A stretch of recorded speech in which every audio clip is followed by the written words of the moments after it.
Graças e paz, queridos, boa noite, prazer estar aí com vocês. Vamos falar da palavra de Deus nesta hora, sobre o livro de Lucas, o Evangelho de Lucas, um livro fantástico que nós aprendemos a estudar, aprendemos a valorizar este livro como toda a Bíblia.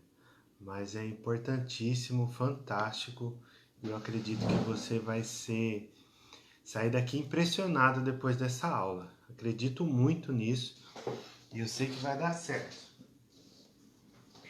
Em nome de Jesus. Esqueci de pegar minha Bíblia aqui. Tem tantos livros, mas a Bíblia não pode faltar, né? Graças a Deus. Vamos orar então. Pai querido, amado Deus, soberano, nós te agradecemos por esse privilégio de estarmos aqui nesta hora, Deus. Ó Espírito Santo, que o Senhor traga a tua palavra nesta noite ao nosso coração, possa trazer, Deus, a compreensão de toda essa escritura, Pai, e que o amor, o favor do Senhor esteja sobre nós, ó Deus. Em nome de Cristo Jesus, que, ó Deus amado, teu Espírito Santo coordene toda essa aula, Senhor, e que nós possamos absorver, Deus, tudo aquilo que está na tua vontade. Que como discípulos, ó Deus, verdadeiros do Senhor, aprendizes do Senhor, seguidores do Senhor Jesus, nós possamos, ó Deus, ouvir, guardar esses mandamentos e principalmente praticá-los, ó Deus. Em nome de Cristo Jesus, desvenda os nossos olhos espirituais para contemplar os benefícios da Tua lei e que, ó Deus amado, nesta noite nós possamos sair daqui cheios da Tua palavra, Senhor, cheios do Teu Espírito Santo que ilumina todas essas escrituras sagradas, ó Deus, e separadas para trazer alívio, esperança, transformação de mente, transformação de coração, Deus, em nome de Cristo Jesus. Abençoe esta cidade mais uma vez, que a Tua mão de poder esteja estendida, Deus, sobre Araraquara, em nome de Cristo Jesus, que a Tua mão de poder esteja, Deus, trazendo, Pai, misericórdia. Estende Teu braço forte que faz proezas sobre esta cidade e que essa cidade seja conhecida como a cidade do Senhor, ó Deus. E que, ó Pai, venha um rio que possa fluir sobre esta cidade da Tua presença. Guarda, protege, traz provisão, Senhor, na autoridade do nome de Jesus. Traz a providência do Senhor sobre a vida de cada pessoa que está passando por dificuldades, aquelas pessoas que estão sendo visitadas por enfermidades, ó Deus, traz cura nesta hora. Ó Deus, o Senhor é o Deus da saúde perfeita, e nós profetizamos saúde perfeita sobre os hospitais e todos os pedidos que chegaram até nós, em nome de Cristo Jesus. Reverte, Senhor Deus, cada quadro, Deus, clínico grave, porque o Senhor é soberano sobre todas as coisas e misericordioso. Oh, Pai amado, tardio em irar-se, Deus. Esse é o nosso Senhor, é isso que a Tua palavra nos diz a Teu respeito, Pai. Tem misericórdia de cada pessoa em nome de Cristo Jesus. Também, Senhor Deus, nós oramos para que o Senhor possa trazer proteção para a Tua igreja e que a Tua igreja seja protegida, chacoalhada, Deus, sacudida, para que, ó Deus, sejam conduzidos a um arrependimento genuíno e que o nosso coração seja sempre inclinado ao Senhor, se rendido ao Senhor e que o nosso coração esteja sempre pronto a Te obedecer. Faz isso com a Tua igreja, em nome de Jesus. Amém. Amém, queridos? Louvado seja Deus. Sejam muito bem-vindos. Graça e a paz do nosso Senhor. Nós estamos aí, então, no terceiro evangelho a respeito da vida de Jesus. Vai ser preciosíssimo, vai ser poderoso, tanto conteúdo que nós temos aqui. Infelizmente, não vai dar para a gente passar esse conteúdo completo, né? Tudo aquilo que esse livro merece. Esse livro merece uma exposição mais sucinta, mas nós, como é a proposta dessa escola, né, de uma forma panorama, uma forma bem mais tranquila, né, mais simples, uma forma introdutória, então nós vamos continuar com isso. Mas eu quero encorajar vocês de continuar estudando este livro, né? Não só os outros que virão, mas quando você tiver uma pausa, você meditar em alguns pontos que nós vamos levantar e continuar pesquisando a respeito dele. Amém, queridos? Louvado seja Deus, graça e paz a todos. Vamos ver quem está aqui já. Olha, bastante gente. Paulina, seja bem-vinda. Vanderleia, sempre presente. Ó, marcando bastante gente aí. Ah, glória a Deus. A Beatriz Figueiredo, pastor Luiz Capano, pastora Valdineia, Rose de Paula, família. Glória a Deus. Sejam muito bem-vindos. Muito bem-vindos. Tassi também está por aí. Ai, que bênção. Muita gente. Louvado seja Deus pela vida de vocês. Valdão, glória a Deus, Valdão. Estamos aí, firme e forte, Valdão. Então, esse livro de Lucas é um livro fantástico. Eu quero convidar vocês a abrirem a sua Bíblia aí no Evangelho segundo Lucas. E nós já vamos direto ao texto, antes de falar um pouco mais. Evangelho de Lucas, o terceiro evangelho, no capítulo 1, versículo 1. Capítulo 1, versículo 1. Vamos ler aqui esses 4 versículos iniciais para que a gente possa começar a dizer a respeito deste livro. Então diz assim: visto que muitos já empreenderam uma narração coordenada dos fatos que entre nós se realizaram, conforme nos transmitiram os que desde o princípio foram deles testemunhas oculares e ministros da palavra. Igualmente a mim pareceu bem, depois de cuidadosa investigação de tudo desde a sua origem, dar-lhe por escrito, excelentíssimo Teófilo, uma exposição em ordem, para que você tenha plena certeza das verdades e que foi instruído. Amém?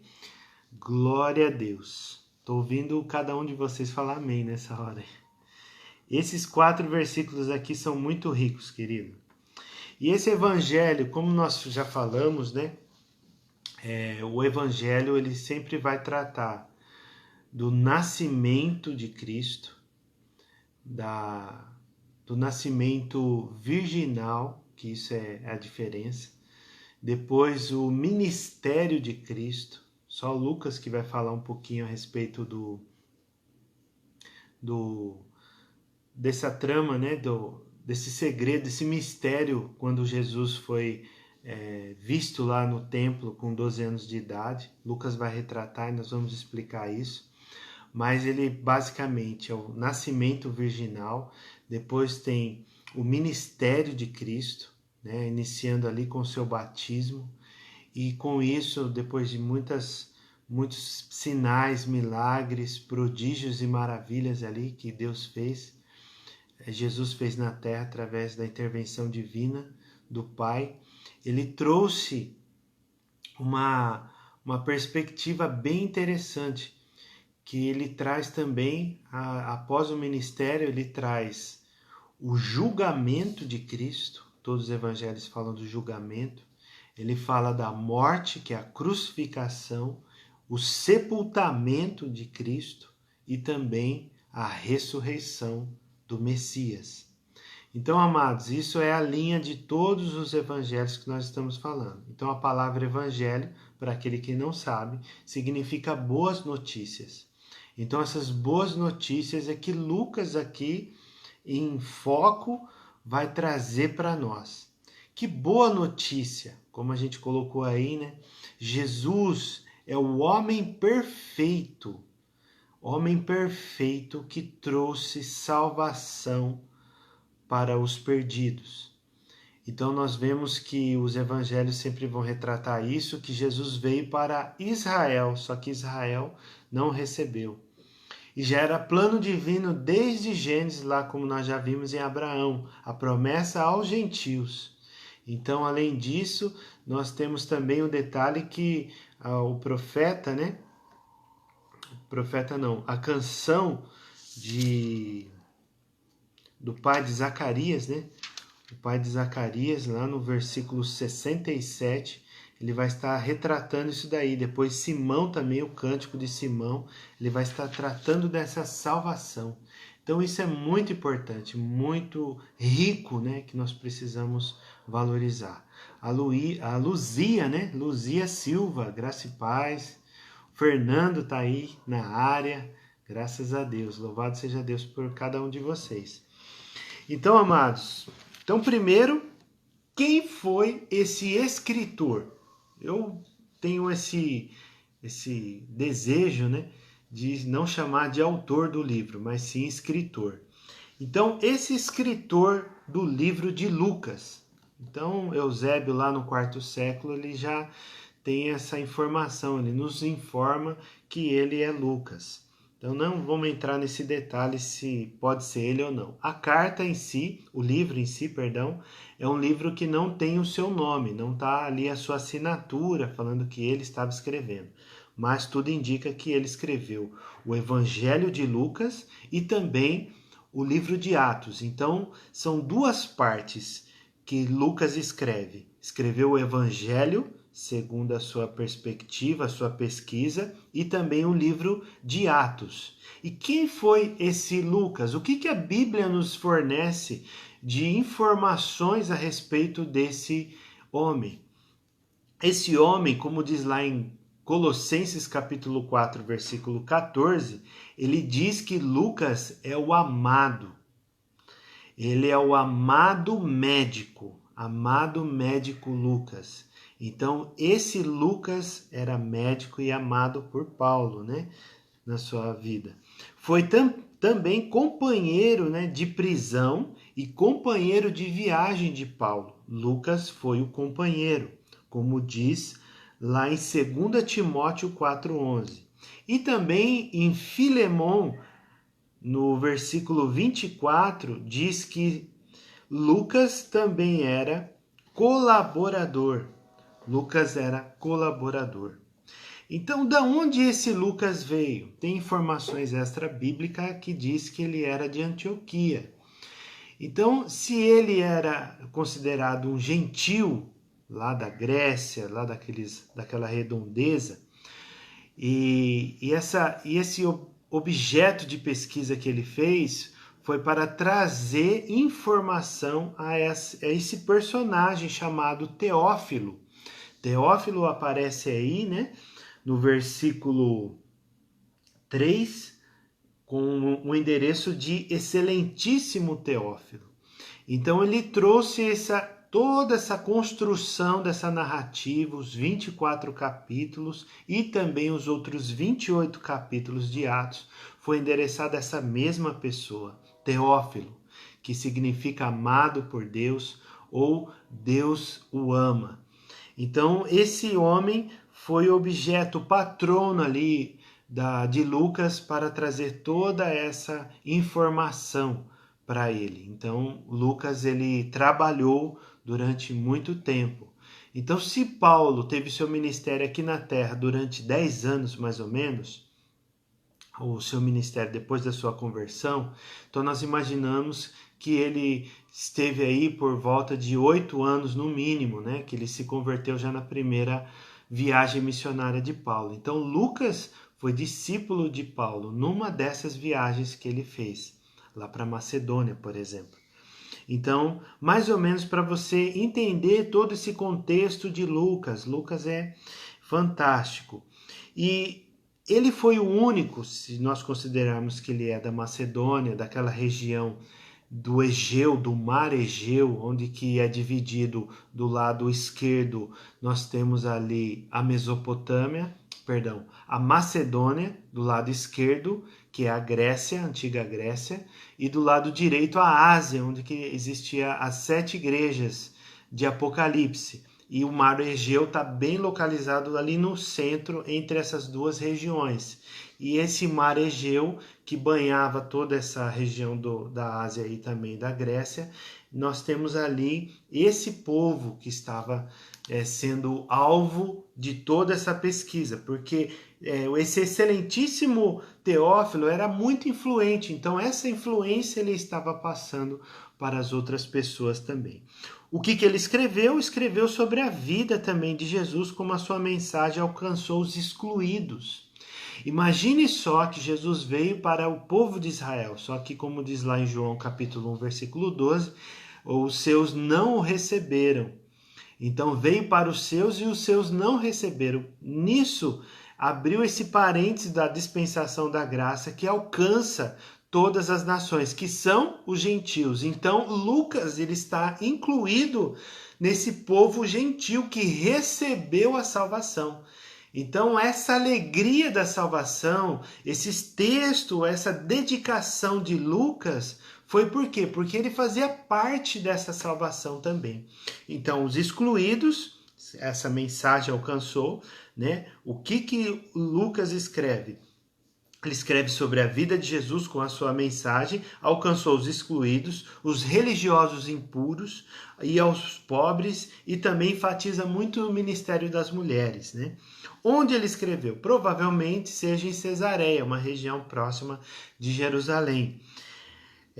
Com esse intuito, né, de trazer essa informação ao povo egeu, como nós explicamos agora. Quando ele escreveu isso? Provavelmente entre 58, alguns dizem 58, outros dizem 64, né, no primeiro século, no ano 58 ou 64 do primeiro século. Então ali já fazia quanto tempo? Mais ou menos 30 anos que Jesus havia morrido.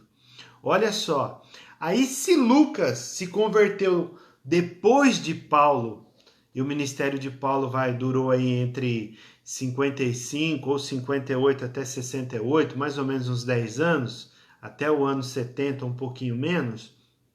Então nós vamos imaginar que 10 a 15 anos, vamos colocar, 10 a 15 anos. Então, ele havia se convertido depois de 30 anos, mais ou menos, que Jesus tinha morrido. Então esse dado é bem importante para a gente poder conseguir captar a mensagem de Lucas. Por que eu digo isso? Porque Lucas ele fez um trabalho de historiador, ele fez um trabalho de história gráfico, né? Uma história gráfica para trazer todas essas informações a respeito de Jesus e colocar neste livro aqui. Para vocês terem uma ideia, o livro de Lucas, ele tem 18, ou outros teólogos falam 19 parábolas. Então você imagina, 19 parábolas, e muitas delas, acho que do capítulo 11 até o capítulo 15, se não falhar a memória, esses 5 capítulos não são encontrados, 5 capítulos não são encontrados nem em Mateus, nem em Marcos e muito menos em João. João é uma outra perspectiva, né? Nós vamos explicar isso, se assim Deus permitir, na próxima semana. Mas olha só que interessantíssimo isso, esse trabalho árduo que Lucas fez. Além de estar ali acompanhado de Paulo, além de estar ali acompanhado também, algumas vezes por Pedro, porque faz parte daquele contexto do início, vamos imaginar que ele estava ali, ele recebeu muitas informações. Agora, esse detalhe, por exemplo, da infância de Jesus, nós vemos que existem muitas informações ricas que os outros evangelhos também não têm. Falam sim da vida, do nascimento de Jesus, porém não falam com tantos detalhes. Então o livro de Lucas é rico em detalhes, e esses detalhes que trazem a beleza de Cristo, a manifestação salvadora de Cristo na terra. Então Lucas ele conseguiu ajuntar todas essas informações para aplicar né, nesse estudo, nesse conhecimento, para enviar lá para o povo egeu. Então vamos ler mais uma vez aí, Lucas capítulo 1, versículo 1. A Valdirene, graça e paz, Val, seja bem-vinda. Então, visto que muitos já empreenderam uma narração coordenada de fatos que entre nós se realizaram. Esses fatos que já se realizaram, provavelmente seria o livro de Marcos, que, segundo os historiadores, é um livro mais antigo. E também de Mateus. Então, veja bem, vamos dizer que ele fosse o último dos terceiros, né? Vamos dizer assim. Marcos foi o primeiro, vamos imaginar assim, Mateus foi o segundo e ele foi o terceiro. Então já existia toda essa narrativa, então já existia muitos que já empreenderam uma narração coordenada dos fatos que entre nós se realizaram. Lucas capítulo 1, versículo 2. Conforme nos transmitiram os que desde o princípio foram deles testemunhas oculares e ministros da palavra. Quem são esses? Os apóstolos. Os apóstolos que andavam com Jesus, os apóstolos que estavam ali, né? Ou aquelas testemunhas oculares. Porque Lucas, ele traz essa perspectiva dessas testemunhas que ele ouviu, né? Que participaram de todo esse contexto aí da narrativa da vida de Jesus. Agora, no livro de Atos, Lucas, que nós vamos falar, né? Mas não tem como deixar esse assunto passar, ali sim ele foi testemunha ocular. Então ele foi ali testemunha ocular também na narrativa lá de Atos. Então veja bem que interessantíssimo é isso. Aí no versículo 3, igualmente a mim pareceu bem, depois de cuidadosa investigação. Imagina isso, quanto tempo ele foi e preocupado em receber todo aquele conteúdo para poder escrever, organizar de uma forma ordenada toda essa narrativa bíblica para encaminhar lá para a vida de Teófilo. Então ele teve todo esse cuidado de investigar. Eu fiquei imaginando, quando eu estava estudando essa semana, o livro de Lucas, que Lucas ele estava ali tendo a oportunidade. Se ele escreveu mesmo em Cesareia, é difícil dizer se ele veio de outra região, mas vamos considerar que ele estava ali, ele estava muito perto de tudo que aconteceu, né, próximo ali de Jerusalém, onde que existia muita... eles contavam a Bíblia por história, né? A tradição oral chama. Essa a palavra que eu estava procurando. A tradição oral. Lembra que nós estudamos a respeito dos fariseus? Eles criam na tradição oral. Por sua vez, os saduceus não acreditavam. Então, por quê? Porque era de pai para filho, lá na sinagoga, só um tinha o conteúdo. Eles não tinham acesso da Bíblia, né? Como nós temos hoje. Não tinha tudo organizadinho, 66 livros, não. Eles tinham só o Antigo Testamento. Então esse Antigo Testamento ficava ali passando. Quando aconteceu isso, esses 30 anos, vamos dizer, depois dos acontecimentos de Jesus, circulou alguma coisa, mas a força motriz da comunicação do Evangelho era pela oralmente, né? Pela boca, pela fala, por você ir lá e pregar aquilo que você ouviu e aqueles milagres que estavam acontecendo. Então ele cuidadosamente, como diz o texto aí em Lucas, capítulo 1, versículo 3, cuidadosa investigação de tudo desde a sua origem. Está falando do quê? Do nascimento de Cristo. Então, do nascimento. Dá-lhe por escrito. Então, acabou a parte oral. Então vamos escrever para registrar, deixar tudo registrado. E Deus é tão misericordioso conosco que através o Evangelho de Lucas, que é tão completo, queridos, é tão completo que necessita de toda essa atenção e trouxe para nós toda essa revelação que antes estava oculta, né? Então, dar-lhe por escrito, excelentíssimo Teófilo, uma exposição em ordem. Então, essa ordem é no sentido do quê? Do nascimento, como diz, a genealogia, no caso, um pouquinho da infância, quando fala de 12 anos, e depois o ministério, né, que ele desceu para ser batizado, depois foi tentado e subiu lá para Galiléia. Quando ele subiu para Galiléia, ele demonstrou mais tempo do seu ministério ministrando toda aquela região da Galiléia, aquelas cidades que estavam ali, né, ao redor daquele mar, o mar da Galiléia, né, que é o lago da Galiléia. Depois ele desce. Então, e também a última semana que a maioria dos evangelistas, né, aqui dentro dos 4 evangelistas, olhando juntos, né, para a vida de Jesus, eles dão uma ênfase poderosa, grandiosa da última semana de Cristo na Terra. Aqueles 8 dias finais ali que trouxe toda a ressurreição, além do julgamento, além da opressão que ele recebeu, mas também que ele veio a receber a ressurreição em Deus, né? A ressurreição de Cristo. Então ele vai, traz toda uma exposição em ordem. Aí no versículo 4, para quê? Para que você tenha plena certeza das verdades em que foi instruído. Então, provavelmente, Teófilo tinha sido instruído de uma forma oral, mas ele queria substância, ele queria detalhes de tudo isso. Por isso que provavelmente ele patrocinou a vida de Lucas para ir lá escrever todo esse conteúdo. Maravilhoso, só isso a gente já fica aqui deslumbrado, né? Mas vamos lá, que tem bastante coisa para falar para vocês. E já foi, misericórdia, já foi metade do tempo. Então vamos lá. Onde foi, quando e por quê? Então, para apresentar Jesus como ser humano, né? O homem ideal que veio buscar e salvar o perdido. Então, o perdido quem? Os israelitas, os judeus primeiramente, e depois os gentios, todas as nações. Então eu fiz um outro estudo aqui, né, uma pesquisa de cada época, né, o primeiro ano, o segundo ano, o terceiro ano do ministério, mas é muita coisa, não vai dar para falar. Mas vamos lá. Então, enquanto os evangelhos têm como objetivo, né, a biografia de Cristo, Lucas tem a sua obra como historiografia greco-romana. Então ele fez essa pesquisa para trazer todos os detalhes. Então acredito que ele foi lá, conversou com Maria, né?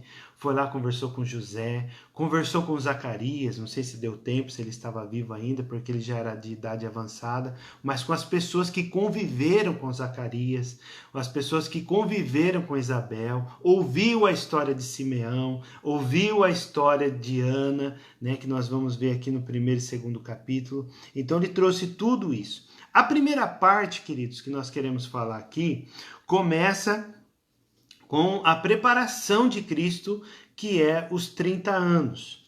Então, a história de Israel, ela converge, né, e ecoa também lá na história de Ana. Por que a gente diz isso? Porque essa história de Israel, a história do nascimento, né, de João Batista, traz isso. Porque Isabel, que é mãe de João Batista, ela estava já de idade avançada. O marido dela, Zacarias, que era sacerdote do templo. Então, esse anjo apareceu aonde para anunciar João Batista? Foi no templo. Isso é muito importante a gente observar. No templo onde tudo começou. Aí, depois desse templo, Zacarias foi. Eu acredito que os irmãos já tenham lido essa história, mas comece a observar por esses detalhes. Aí Zacarias recebeu aquela visão poderosa do anjo, só que infelizmente ele duvidou. Como eu posso ter certeza disso? O anjo falou, então você vai ficar zip-zap, minha boca vai fechar. Né? Ficou com os lábios cerrados, não poderia falar até a consumação do ato. Ele terminou o período que ele estava ali servindo no templo, foi para casa e com isso a esposa dele ficou grávida. E depois de 5 meses, olha só que tremendo é isso. O anjo aparece para José, aparece para Maria, fala todo, né, o mistério da vinda do Messias, que Deus escolheu, o soberano de Israel escolheu Maria, aquela pessoa, né, humilde ali da casa de Israel, para poder receber o Messias no seu ventre. Então, Jesus foi gerado pelo Espírito Santo no ventre dela. E é importante dizer que ele era casado, né? Eles eram casados, José e Maria. Por quê? Porque nessa preparação do casamento, nesse noivado, né, como nós falamos, o noivado lá de Israel, naquele tempo bíblico do primeiro século, ele já era uma aliança. Não poderia ser quebrada. Então já estavam ali comprometidos e ia ser consumado o casamento. Então José tentou se esquivar, mas mesmo assim o anjo foi lá, falou com ele obedeceu, teve aquela prontidão de obedecer à voz do Senhor através da presença do anjo, e aí começou toda essa narrativa. Então, queridos, aí depois desse tempo, Maria, cheia do Espírito Santo, porque ela estava grávida de Jesus, cheia do Espírito Santo, foi correndo lá para a casa de quem? De Isabel. Quando ela bateu na porta lá, bateu palma, e ela falou, saudou as pessoas da casa. Não fala, a Bíblia não fala isso, né? Mas eu imagino que as duas se abraçando, João Batista foi cheio do Espírito Santo naquela hora.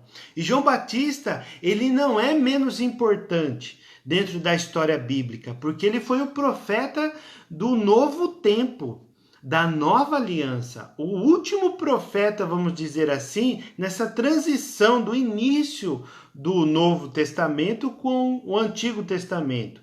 O início do Primeiro Testamento e do Segundo Testamento. Então, essa divisão, João Batista, ele começa a fazer essa transição, anunciando, e os três evangelhos falam de João Batista.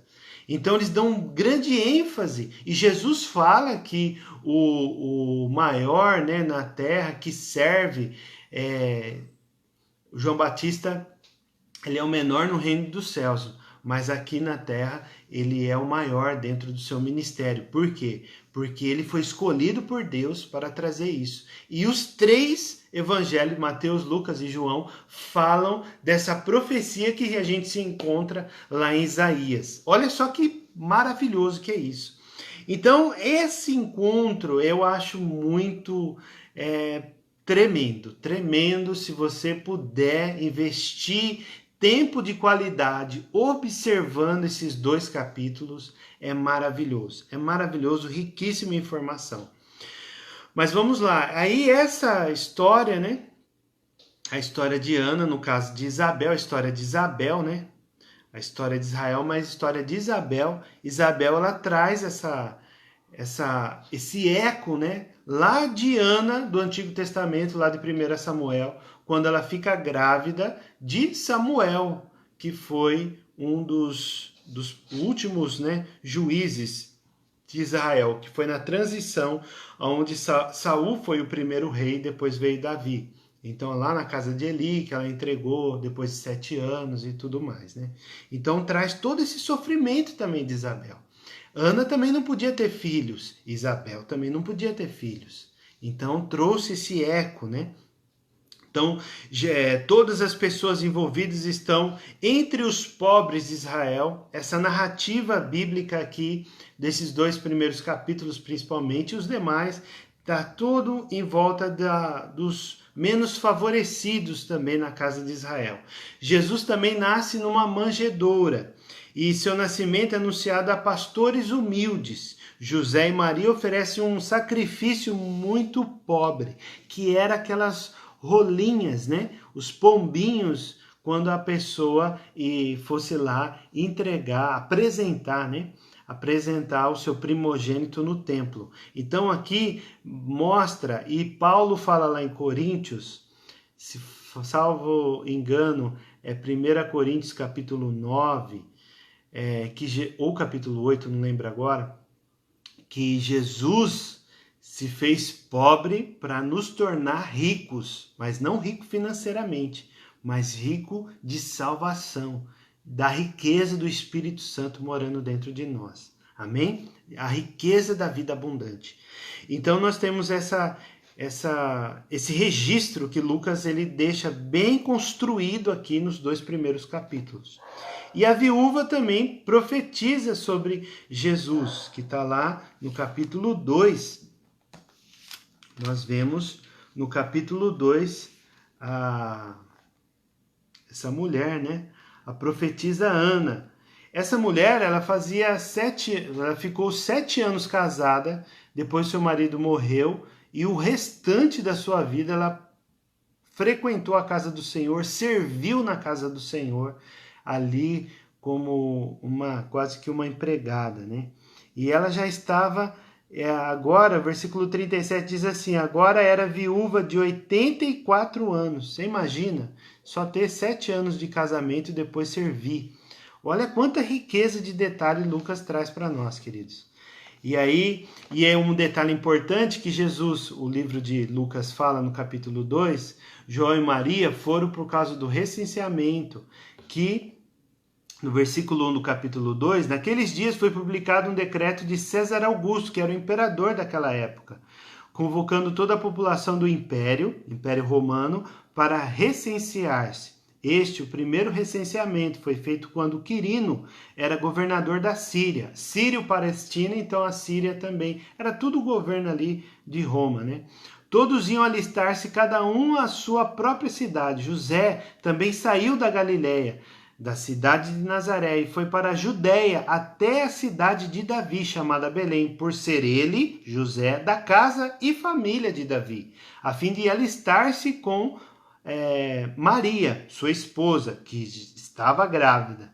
E aconteceu que, estando eles ali, chegou o tempo dela ter a criança. Então Maria deu à luz seu filho primogênito, enfaixou o menino e o deitou numa manjedoura, porque não havia lugar para eles na hospedaria. Então aqui é interessante dizer, por que nasceu lá? Para poder receber essa profecia do Antigo Testamento, que o Salvador viria da cidade de Belém. Só que ele era natural da onde? De Nazaré. Saiu de Nazaré para descer lá. Então, olha só como que ele traz toda essa narrativa. É muito empolgante ler isso daqui. Então, essa viúva também traz isso. A bênção e a profecia de Simão, né, que foi um outro sujeito, um outro personagem aqui, um pouquinho antes, né? Não estou falando na ordem, mas a ordem que eu marquei aqui. Em Jerusalém, no versículo 25, capítulo 2. Em Jerusalém havia um homem chamado Simeão, um nome bem comum, né? Este homem era justo e piedoso, e estava a consolação de Israel, e o Espírito Santo estava sobre ele. Outro detalhe interessante aqui, queridos, é que Lucas ele traz muita riqueza e muitos detalhes e a operação do Espírito Santo em tudo isso que ele está escrevendo. E muito mais na ação do cumprimento e da extensão do reino de Cristo lá no livro de Atos. E diz ainda, estava sobre ele tinha recebido uma revelação do Espírito Santo, de que não morreria antes de ver o Cristo do Senhor. Então, movido pelo Espírito, ele foi ao templo quando os pais trouxeram o menino Jesus para fazerem com ele o que a lei ordenava. Simeão o tomou nos braços e louvou a Deus, dizendo, agora, Senhor, podes despedir em paz o teu servo, segundo a tua palavra, porque os meus olhos já viram a tua salvação, a qual preparaste diante de todos os povos. Olha, preste atenção no versículo 32. Luz para revelação aos gentios e para a glória do teu povo de Israel. Olha só que esse homem, né? Esse homem aí chamado por Deus, havia essa convicção no coração dele que ele não iria morrer até ver a salvação chegar. E chegou ali, ele foi para o templo adorar ao Senhor, como era costume. E quando ele, cheio do Espírito Santo, chegou lá para cultuar a Deus, ele viu o Messias sendo apresentado. E isso ele já pegou a criança pelos braços, já levantou, orando e também apresentando, né, da forma dele lá. Então, olha só que tremendo, queridos, quanto detalhe que existe, né? E o menino Jesus no templo. Todos os anos os pais de Jesus iam a Jerusalém para a festa da Páscoa. Observe que as festas retratam o período que aquela cidade, aquela região e até a nação estava vivendo. Então, isso era costume dos pais. Quando ele atingiu os 12 anos, foram a Jerusalém, segundo o costume da festa. Terminados os dias da festa, ao regressarem, o menino Jesus ficou em Jerusalém, sem que os pais dele o souberem. No capítulo 2, versículo 44. Pensando, porém, que ele estava entre os companheiros de viagem, andaram o dia inteiro.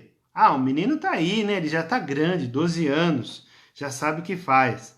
E então começaram a procurar entre os parentes e os conhecidos. Ninguém achava Jesus. Olha só que interessante. E como não o encontravam, voltavam a Jerusalém à procura. 3 dias depois, o acharam no templo, assentado no meio dos doutores. Não era qualquer pessoa, eram pessoas influentes, escribas ali, pessoas que dominavam a palavra, né? Principalmente o Antigo Testamento, que é o caso aqui, a lei e os profetas, né?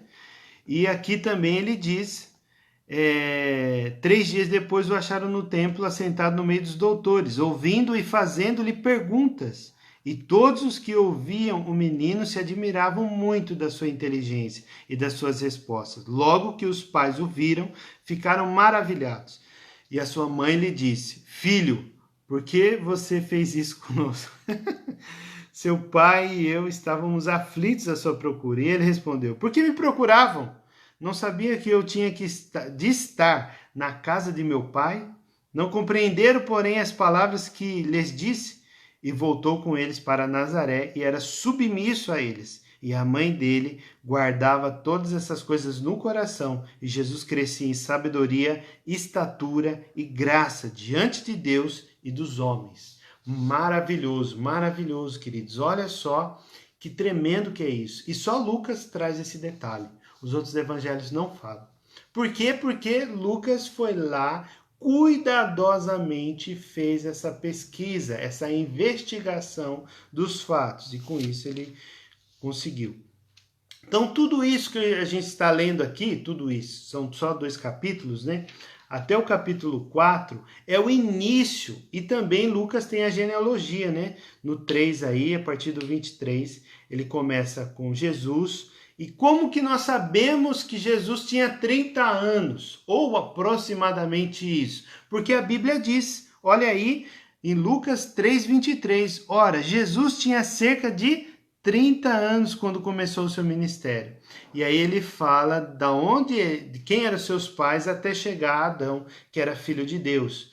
Então ali ele também trata a humanidade de Cristo e também a divindade, porque fala que Adão era filho de Deus. Então isso era muito importante. Depois do batismo, e também é muita coisa, né? Meu Deus. Mas vamos lá. Nesse tempo, Jesus foi lá para ser batizado, né? Um pouquinho antes está aqui para ser batizado. No versículo 21, capítulo 3, versículo 21, diz assim: Ao ser todo o povo batizado, Jesus também foi batizado. E aconteceu o quê? Enquanto ele orava, note que Lucas ele traz ênfase, além das outras que já foram ditas, mas também muita ênfase para a oração.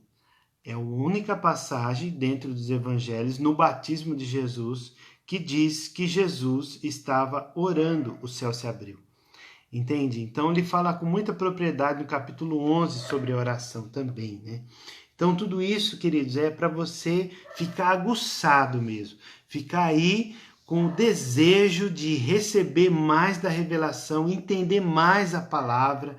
A minha oração é que você debruce por muito tempo nas Escrituras e você tenha essa paixão e também o deleite do Espírito Santo falar com você através da Escritura. A minha oração é essa, que você tenha prazer contínuo de leitura bíblica, para que você se encha desse alicerce, dessa plataforma que vai te fazer crescer em graça e verdade, em nome de Jesus. Então, queridos, dito isso, né? traz até essa primeira parte. Vamos dizer que a segunda parte, isso foi até os 30 anos de idade, né?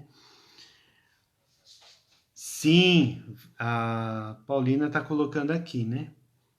Lucas revela a natureza de Jesus 100% homem e 100% Deus. Com certeza, é isso mesmo.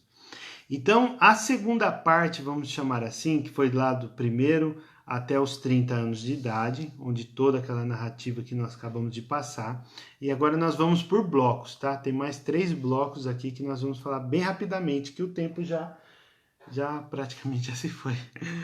Mas vamos lá. 2 anos e meio, a partir do capítulo 4, 14 até 9:50, foi 2 anos e meio na região da Galileia. Então, olha só que interessante. Lá na região da Galileia, quando ele subiu, né, para a Galileia, principalmente depois que João Batista foi preso, então foram narrativas curtas em favor dos pobres e cativos. Então, para esse ensino, qual que era a ideia de Lucas? Argumentar os episódios e trazer a expansão do reino de Deus. Porque Jesus trouxe o quê? O reino de Deus, o reino dos céus na terra. Então, esse sacrifício de Cristo, mas antes ele estava ali proclamando, pregando arrependimento, porque é chegado o reino de Deus. Assim como João Batista já começou. Então, isso traz o quê? Enfatiza, né? O ensino ele enfatiza na escuta e prática da sua palavra. Lucas desenvolve as curtas mensagens na proclamação do reino feita por Jesus, e também esse período desses 2 anos e meio, mais ou menos, teve um início também, um pequeno início da oposição. Então a oposição quem que era? As autoridades do templo lá. As autoridades religiosas, os fariseus, escribas, saduceus, que eram muito ativos lá no templo, né? Então isso ele trazia essa oposição. Aí ele anuncia, na terceira parte, ele anuncia a sua ida para Jerusalém. Mas quando ele anuncia isso, automaticamente ele está falando, né, paralelamente, melhor dizendo, ele já está falando que a sua hora havia de chegar. Então, que era o quê? O seu sacrifício, a sua crucificação, a sua morte lá na cruz. Então, quando ele estava falando isso, mas ele demorou mais ou menos metade de um ano, provavelmente 6 meses, da sua saída lá da região da Galiléia até chegar em Jerusalém. Então, ele passou ali pela região da Samaria e Pérea e até chegar em Jerusalém. Esses 6 meses de caminhada que ele estava sempre anunciando, estou indo para Jerusalém, estou indo para Jerusalém, vamos para Jerusalém. Então isso estava dizendo o quê? Que ia chegar a hora dele. Então dentro desse discipulado, o que ele esperava? Que os discípulos ouvissem e praticassem todo o ensino dele, que nós vemos lá do capítulo 9, 51 até 11, 13. Então essa terceira parte está 9, 51 até 19, 44.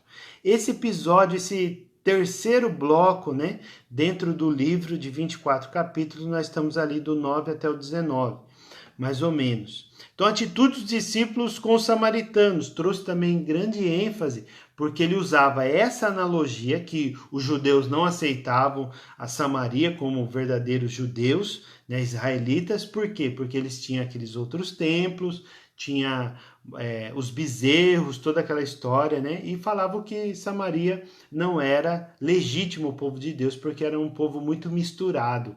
Veio muitas outras etnias, né, para dentro do território de Samaria. Por isso que havia esse confronto que não aceitavam, né? Os judeus lá da região da Judéia, da região de Jerusalém, não aceitavam os judeus do norte, desde o primeiro cativeiro lá da Síria, né, que nós falamos já um tempo atrás, só para refrescar sua memória. Então, Jesus ele usa essa parábola do samaritano para quê? Para chamar atenção. Falar, vocês estão falando que eles não são verdadeiros, não vamos dizer filho de Deus, né? Porque não existia aquele termo ainda, mas os judeus não consideravam ele da religião judaica por conta disso. Então ele está falando, mas o samaritano foi lá e acudiu aquela pessoa, tratou aquela pessoa. E muito importante dizer também que nesse período ele enfatiza a vida de cruz de Cristo. A vida de cruz de Cristo. Lembra quando nós falamos lá de Mateus capítulo 10, o custo do discipulado? Essa ênfase também Lucas traz. Tome a sua cruz e siga-me. Então, o tomar a cruz está pronto para morrer, pronto para ser um mártir. Como Jesus foi morto e crucificado, existiam outros mártires por causa do nome dele. As perseguições que nós vimos lá e no Sermão do Monte, no capítulo 5, no versículo 12 e 13, ele fala: bem-aventurado aqueles que são perseguidos pelo meu nome, não por outras coisas, mas por isso, por causa de Cristo. Então, tome a sua cruz, é uma vida de renúncia, é uma vida de entrega. Não quero viver a minha vontade, eu quero viver a vontade de Cristo. O discurso é muito lindo, queridos, mas a prática precisa ser vivida. A prática, ela precisa matar a nossa carne para que a gente possa ter uma vida prática de cruz, de renúncia e fazer com excelência todas as coisas por amor a Deus e excelência o serviço para o nosso próximo. Amém? Então, 2 pontos para receber a Jesus também ele traz dentro desse terceiro bloco aí. Receber a palavra de Cristo e instruções sobre orações. Olha só que legal que é isso. Recebe a palavra escrita por Cristo, e recebendo esse conhecimento, ele precisa receber instrução também de como orar o conhecimento, como buscar o conhecimento, entregar, devolver o conhecimento bíblico verdadeiro para Deus em oração. Então é isso que carrega essas duas coisas. Não adianta a pessoa só saber a teoria, o conhecimento bíblico aqui e não praticar essas verdades na sua vida. Então, para receber a Jesus, preciso receber as palavras de Cristo, mas também eu preciso orar. Preciso proclamar o evangelho, preciso proclamar a palavra em oração para poder se fortalecer e crescer e deixar de ser um pesólito, Então vamos lá. Que mais? A oposição de Jesus, como nós já falamos outras vezes, o discipulado e prontidão. Discipulado e prontidão. Prontidão do quê? Prontidão de obedecer a palavra. Temos que ser velozes na prontidão de obedecer. Jesus na oposição do farisaísmo. E também as respostas, à presença do reino. O que nós podemos responder à palavra? Com certeza, A Paulina está colocando aí, manusear bem a palavra de Deus, que ele se agrada, Então, qual que é a resposta à presença do reino de Deus, que nós vemos dos 17 ao 19? O caminho, e ele retorna mais uma vez falando sobre o caminho de Jerusalém, que ele estava indo para a cruz, ele estava indo ser sacrificado. Mas qual que é essa resposta que nós, como igreja do Senhor Jesus, podemos trazer, como diz aqui biblicamente? Gratidão, fidelidade e humildade. Essas 3 coisas são importantíssimas: gratidão, fidelidade e humildade. Do 17 até o 18, nós encontramos essa riqueza de detalhe, E essa gratidão envolve mais uma vez a narrativa lá do samaritano. Temos a fidelidade e humildade. E também, a quarta coisa, o problema com a riqueza, que ele traz ali para a gente poder se desvencilhar, Não se preocupar tanto com a riqueza, que ele está falando lá do 18 a 30. Vamos correr aqui.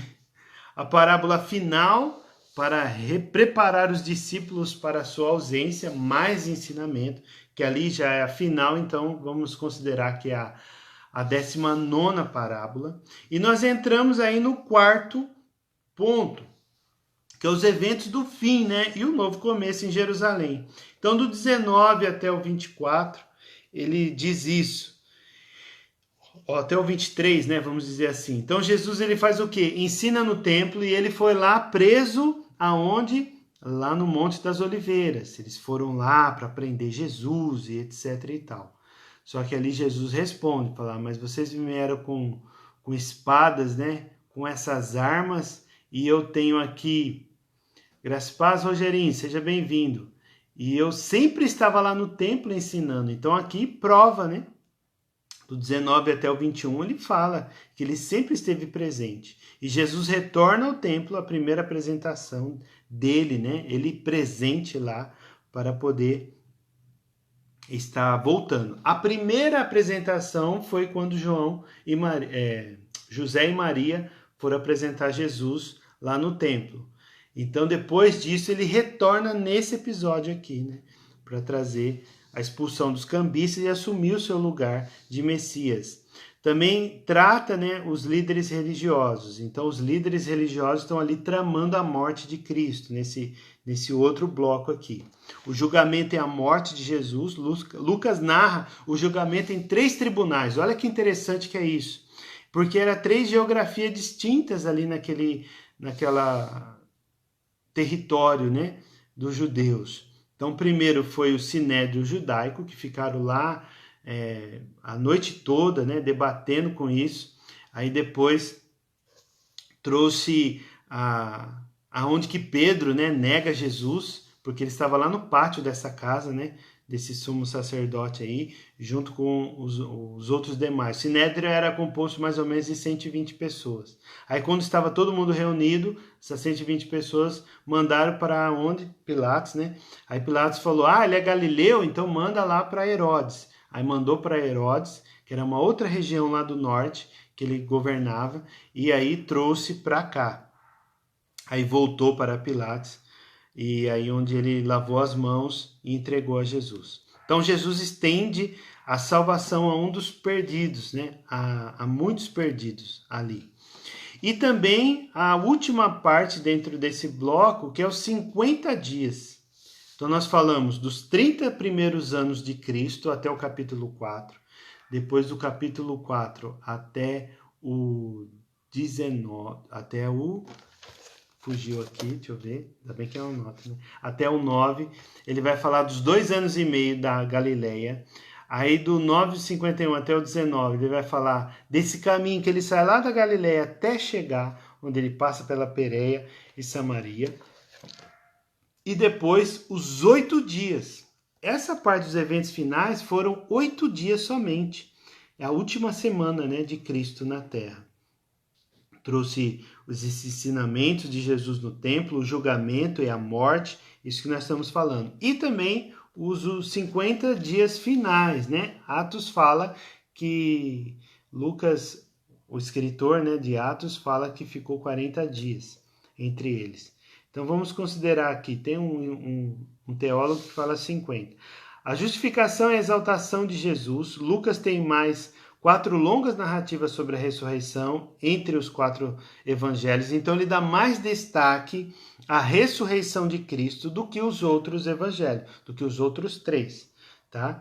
Reconhecido no partir do pão, aquele episódio maravilhoso, né? Aquela narrativa maravilhosa do caminho de Emaús. Se você olhar para o mapa, lá em Jerusalém, onde estava tendo a festa, onde Jesus foi julgado, crucificado, e depois que ele foi morto e havia passado 3 dias, que os 2 discípulos saíram lá de Jerusalém e foram lá para o caminho de Emaús. Chegando, encontraram Jesus não deixou ele ser revelado, chegou lá no caminho de Emaús,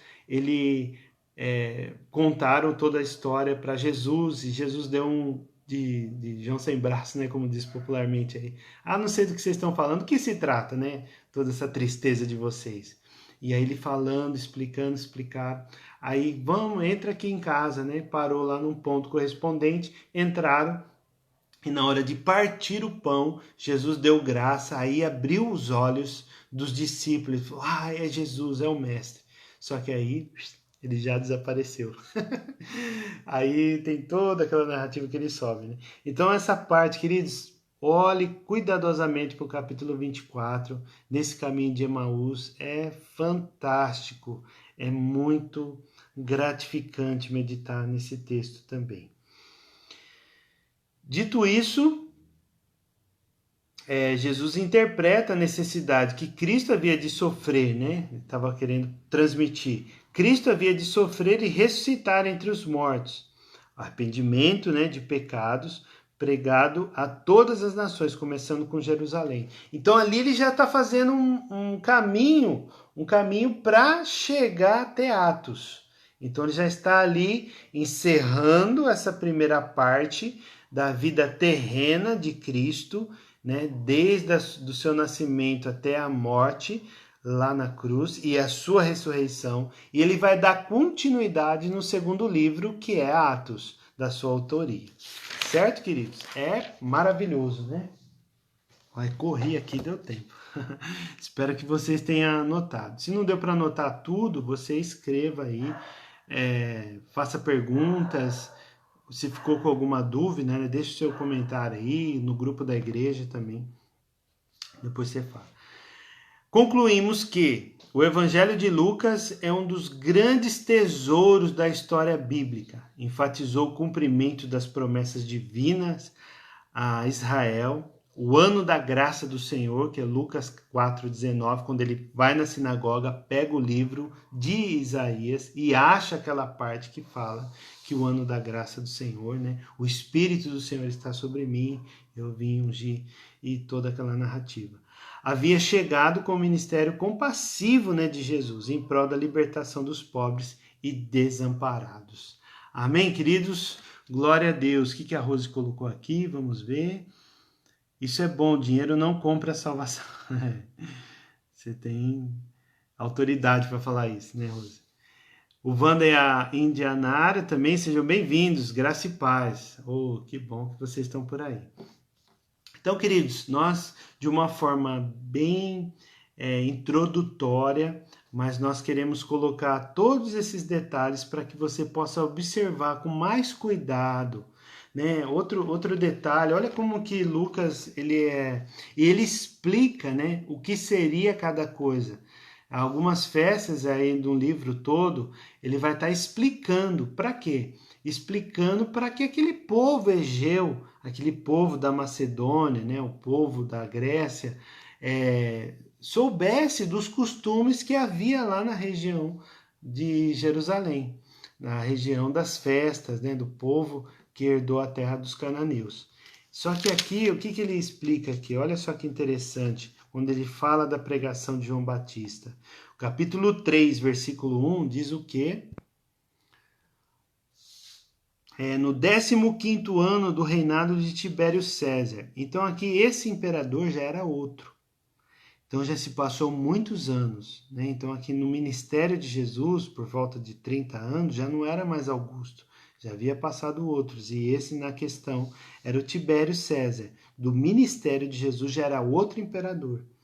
Sendo Pôncio Pilatos governador da Judéia, Herodes, tetrarca da Galileia, foi julgado por 3 esferas, lembra? O Sinédrio, Herodes e Pilatos. Então aqui nós temos esses dois. Tetrarca da Galileia, Herodes. Seu irmão Filipe, tetrarca da região da Itureia e Traconites, e Lisanias, tetrarca de Abilene, sendo sumo sacerdote Anás e Caifás. A palavra de Deus veio a João, filho de Zacarias, e aí começa a narrativa aqui. Então, esses detalhes de informações mostram o tempo. Então, imagina. Eu fiquei pensando hoje, deu uma viajada, né? Deu uma viajada no mundo fantástico do Bob. Né? Falei, quando eu chegar no céu, eu vou falar, Mateus, Mateus, você foi o cara que apresentou a Jesus como prometido do Antigo Testamento. Marcos, você foi o cara do milagre. Colocou tudo que Jesus fez de milagre, de ação para os romanos. Lucas, você fez um trabalho excepcional. Excepcional, Lucas, porque você investigou cuidadosamente e trouxe muitas informações para o nosso tempo. Agora, João, João, você foi apaixonado. Muito apaixonado, João. Então eu fiquei imaginando isso, sabe? De chegar lá no céu e falar com essas pessoas tão importantes. Além de estar ali vislumbrando, ali estar contemplando, Santo, Santo, Santo é o Senhor dos Exércitos. Amém? O Senhor dos Senhores e Rei dos Reis. Glória a Deus, queridos. Glória a Deus. Aqui, às vezes eu dou umas viajadas assim, mas só a Wanda que me entende. Glória a Deus. Amém? Muito bom estar aqui com vocês compartilhando a palavra. Eu fiquei assim tendencioso da próxima aula a gente já falar de Atos. Mas como a maioria gosta muito, né? Como a Rose está colocando aí, né? Como a maioria gosta muito do livro de João, então semana que vem nós vamos, e eu também gosto, né? Do livro de João. E tem muita coisa, queridos, tem muita coisa. Mas, assim, Deus permitindo, semana que vem nós vamos falar sobre o livro de João. Ore por nós, é muito importante esse trabalho. Eu estou, assim, muito feliz de ter essa oportunidade de compartilhar todo esse conteúdo que eu estou aprendendo também, viu? Ah, o Kleber já é pastor, o Kleber é isso, o Kleber é aquilo, o Kleber é líder, faz tempo que ele é crente, crente velho, mas eu estou aprendendo muito. Estou muito feliz de compartilhar isso com vocês. Então, que vocês orem por nós para que toda quinta-feira, gostaria muito, mas muito que este Novo Testamento, esse panorama bíblico fosse feito lá na igreja, mas hoje, dia 4 de março de 2021, não está sendo possível aqui na cidade. Mas temos esperança de dias melhores. Se a gente sair vivo dessa, é que Deus ainda tem propósito na nossa vida. Então a gente precisa, assim como meu cunhado falou, né? Se a gente chegar lá dia 31, lá na igreja, e ajoelhar, 31 de janeiro, e ajoelhar, e de dezembro, na viração do ano, ajoelhar e agradecer por ter vencido mais esse ano, pela misericórdia e graça de Deus, é que nós temos que ser muito úteis para todo o ministério. Então, não se esqueça disso. Se você continua vivo ainda, é que Deus tem um propósito na sua vida. Então, Deus tem muito a acrescentar na sua vida. Então, vamos orar, né? Em nome de Jesus.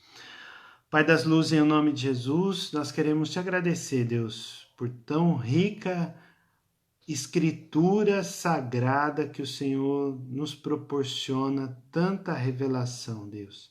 Em nome de Jesus, que o amor do Senhor esteja sendo derramado, o amor do Senhor sendo derramado no nosso coração pelo teu Espírito Santo. Que essa paz que excede todo entendimento, que nos deixou justificado, possa preservar no nosso coração mediante a fé de Cristo Jesus, Pai.